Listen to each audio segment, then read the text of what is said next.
versus the nightmare book. ever if the Patriots actually win. We go from Patriots Coast to coast to the other coast. We're going the other coast to the other craziness going on here in sports. And what's going on? It's Dalton Johnson from NBC Sports Bay Area joining us on here on the Bostonian versus the book. Dalton, Matt, and Dave, good to see you. Good to meet you. Thanks for coming on. Thanks for having me, guys. Appreciate it. All right. Good to see you, sir. Ask him the first question. I just have to know, like, the world looks at Draymond Green and he gets ejected last night. And it's like, we can't stand the guy. Not me, but we as in the general public. Yeah, are Warrior fans at all getting tired of this and having these conversations where players, a guy of his caliber that you need on the court, is getting ejected consistently?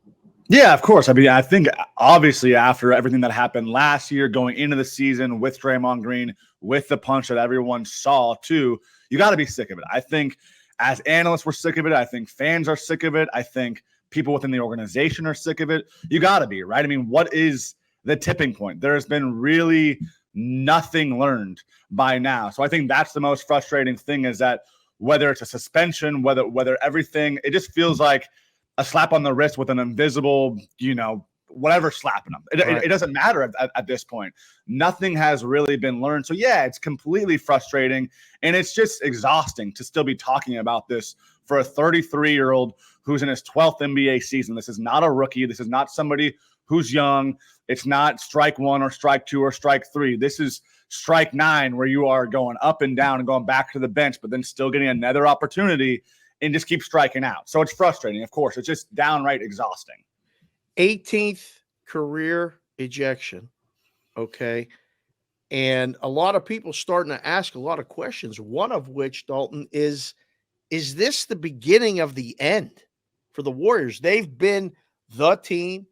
There's a lot of questions with Klay's contract and things like that. Everybody's getting older together. And then you got Kerr wearing headphones going to Phoenix because it's too loud. We'll get to that in a second, whether you like music during a game or not. But is this reality setting in, or is this just a bump in the road for the Golden State Warriors? I think it could be a little bit of both, because I think if you have number 30, if you have Steph Curry on your side, then no dynasty can ever be completely downright over. But I think that the biggest silver lining of last night's Warriors loss was the fact that Klay Thompson sat down the fourth quarter for the first time ever in his career down the stretch. He was on the bench. He was not going to be coming back in the game. Andrew Wiggins didn't play 1 second in the fourth quarter. Neither did Kevon Looney. So it was great to see finally Steve Kerr's patience run out, because that's the only thing that can salvage this season, is not being so stuck in the past, not using the 2022 championship now as an excuse, because everything coming into last night's loss was the fact that, hey, he trusts these guys. Only a year and a half ago, this is pretty much the same group that won a championship. So what? Move on. Sorry, but this is the reality now. Steph Curry's still playing like Steph Curry, but the other guys that showed up before that championship run, they are not playing like that. So I think that it was great to see Steve Kerr, again, kind of get out of his way a little bit and say, hey, I'm going to go with the bench. The bench has been awesome this year for the Warriors. The young guys, it's not their fault. Everyone tried to blame the youth in the past. It is not the young guys' fault right now. So I will not put a complete fork in it by any means, especially since Steph is still there. But I think that this hopefully is the beginning of just change in general and just being more flexible, more fluid in general. Nothing can be written in pen or ink for the Warriors anymore. It has to be number 2 pencil time for the Warriors, where when it comes to rotations, when it comes to starting lineups, closing lineups, there's only one person who deserves to have a Sharpie, and that's Steph Curry. Everyone else better find their way and be okay with sitting if they're not playing well, because I know Klay Thompson as a competitor was not happy about it. But reality, I think, is starting to hit Steve Kerr and the rest of the Warriors right now. So, Dalton, let's take that a step further. You had Shams going on, I think it was Stadium. I'm not sure which network he was on, but I saw the clip of it saying that there is some questions about Klay's future and his contract going forward. If he is given a lesser role going forward, what is the future for Klay Thompson in San Francisco? It's a great question, because, of course, it's really hard to, even imagine him in a different jersey, right? But I just think, unfortunately for him right now, coming into the season without a contract, his frustrations have shown, and his play has just been unfortunately downright bad. I mean, he's had a little bit of a stretch sometimes where you go, okay, 4 to 5 games, scoring 20 plus points. But how many of those have really been efficient, and how many of those have actually been like 4-quarter games? And I think that's what Steve Kerr really has to kind of ask himself as far as watching the games and just understanding the integrity of the game. If Klay Thompson gives you a great first half, scores 17 in the first half, then great. But if he's only scoring 3 points in the second half and he's 1 for 9, sit him down for the rest of the fourth quarter. So as far as his future goes, it's looking cloudier each day. There's just no doubt about that. You look at his play, you look at the age, we obviously know about the injuries, and it's great story the way he came back from injury. For him to even be a part of a championship again, a giant positive for Klay Thompson's resume. But I just think when it comes to those injuries, when it comes to the mileage that he has on him with all those finals runs, it's just we're never going to see the Klay Thompson that we saw in the past. He has to evolve either into more of a role player, more of a sixth man. I don't know. But as far as being a number 2 for Steph Curry, that's just a thing of the past right now. So, for what seems like forever, it's always like the Warriors here and then the rest of the Western Conference. And the Nuggets supplanted them. Okay, you just saw the Suns. They're going to play the Clippers next. I think we can all agree that the Warriors are not the best team in the Western Conference, but you've seen them. You got all this stuff going on. Who do you think right now is the best team in the Western Conference? Is it Denver? Is it Phoenix? Is it the Clippers, the next opponent for the Warriors? I still think it's Denver. I mean, I got to go with the defending champions, especially with Nikola Jokic. I think that we're seeing the importance of Jamal Murray. Obviously, when he's not there, when he's not healthy, it really hurts the Nuggets. We saw how great Jamal was in the playoffs and the finals, obviously with a tandem with him and Jokic. So I still got to go with them. But it's such a deep Western Conference, and that's what's hard for the Warriors. We go, hey, there's still 59 games to go. They're not fully healthy. They've been missing pieces here and there. There haven't been all this cohesiveness. But at the end of the day, yeah, it's only been 23 games. But if you get stuck in the bottom of those standings for too long, it's a hard climb out of there. So I got to go with Denver still. Phoenix is obviously has so much star power, so much firepower. Is it the Lakers or the Timberwolves? Is are they in the discussion? These teams are on the up. I feel like the Warriors are on the down.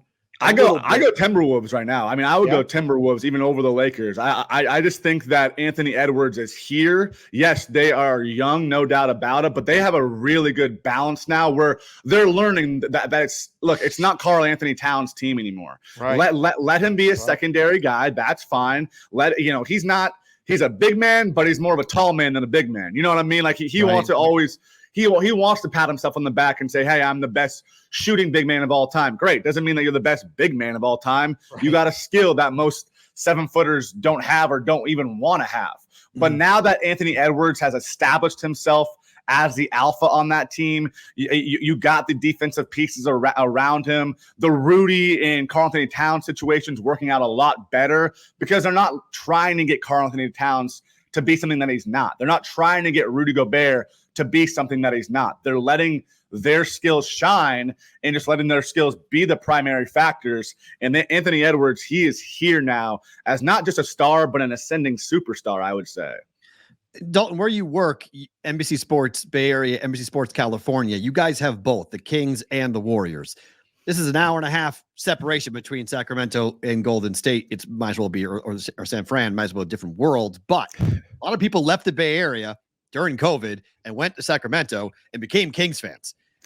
What's that rivalry like? I mean, you guys have it in your own building where you have this rivalry between the Kings and the Warriors. Is it real? Is this like something we're going to pay attention to for the next decade of the Warriors Kings battling?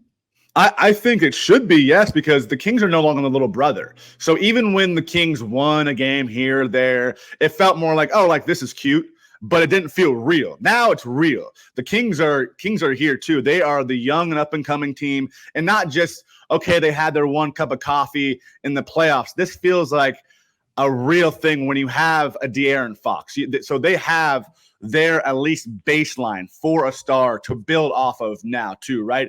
De'Aaron Fox is there for the now, for the future. This is somebody who I believe has MVP potential. Might not have it right now, but within a 5-year window, he's going to be in the running, I would say, at least. So I think that even when the Kings were coming up, the Warriors are still going, okay, that's great. We're still the Warriors. You're still the little brother, all of this.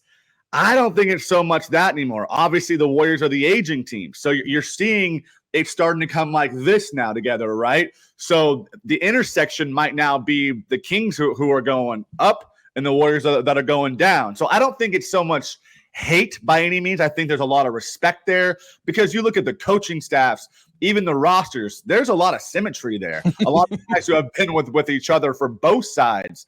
But I just think in general, it's really fun for everyone, fun for Northern California. But the rivalry, to me, it does feel real. Have you ever been to Vegas? I have been to Vegas. I have, yes. Okay. Were you bummed out when the Warriors lost in the in-season tournament and you weren't going to get a trip to Vegas like with the team and all that? Like I was because, no. It's not a big deal. Like the Lakers won the thing. They're celebrating. They got the cup, all this hanging things. a banner. It wasn't a big deal to you. The banner might as well be on a paper towel. Come on, what are we talking about here? Yeah, I mean, you're the Lakers and you want to hang an IST banner right now. I'm not even trying to hate on the in-season tournament, but if you're going to be a franchise that only hangs championship banners and then you hang that, I mean, come on. What are we doing here? Agreed. I know you do Niners stuff, so I just want to quickly fit some football in here because obviously you guys have a team that's going to be, well, we think here in Vegas for the Super Bowl. What's the hype? If things are kind of rocky with the Warriors, what's the hype on the Niners? The hype is Super Bowl or bust. I mean, I think that you see when this team is healthy, when they are complete, that they do look, I think, like the most dangerous team in football. Look at when Trent Williams is healthy. Look at when Deebo Samuel is healthy. You talk about they have so much skill and so much star power, but this is a team that wants to go into a fight. This is a team that has Dre Greenlaw. This is a team that wants to hit you. This is a team that has Chase Young and Bosa now and Fred Warner and all these dudes who, again, if you find them in an alley, they're smiling. They're happy about that. They are inviting that. So, yeah, you see the speed. You see Christian McCaffrey. You see Brandon Ayuk. But at the end of the day, Brandon Ayuk, that this last week was just as happy chasing down the field for a big-time block for Christian McCaffrey than anything else. That might have been the hardest high five that I've even seen Ayuk give to anybody. He was pumped about that, right? So that's why I think that the hype is so real right now for the 49ers, is that not just is there the skill and the star power, there is that come to us, to our turf. We're ready to gloves off, bare knuckle you at the same time. Let's play football. So I think that the hype this year really is Super Bowl or bust, especially after obviously what happened in the NFC Championship game last year, where it just felt like it wasn't even a game, obviously, where you're playing with no quarterback. They do what they did to the Eagles now in the regular season. You got to see it in the playoffs, obviously, with a Brock Purdy. But I think especially the way the season ended in such disappointment that now it's kind of feels like go time here in the Bay Area for the Niners. Last one for me. Make the case, if you can, that Brock Purdy's the NFL MVP, because there's a lot of people that are talking about it. It's all over the place. And you just mentioned all those guys on offense. I think Deebo makes it all go myself, but there's a lot of people that have different points. CMC, amazing.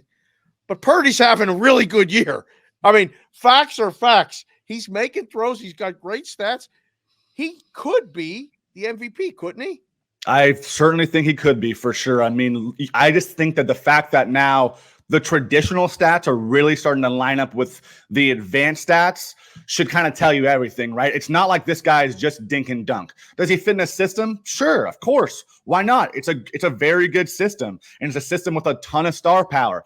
But this is not the same quarterback, the same system that had Jimmy Garoppolo just turning around and throwing behind the line of scrimmage.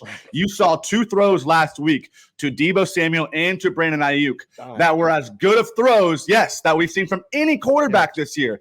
Any quarterback, as good as anything that we've seen from Dak, anything we've seen from Jalen Hurts, any of the other MVP candidates. Those two throws showed you right there that this is more than just a system quarterback. This is a quarterback who's willing to extend plays, but also take what's given to him as well. So is he taking advantage of the talent around him?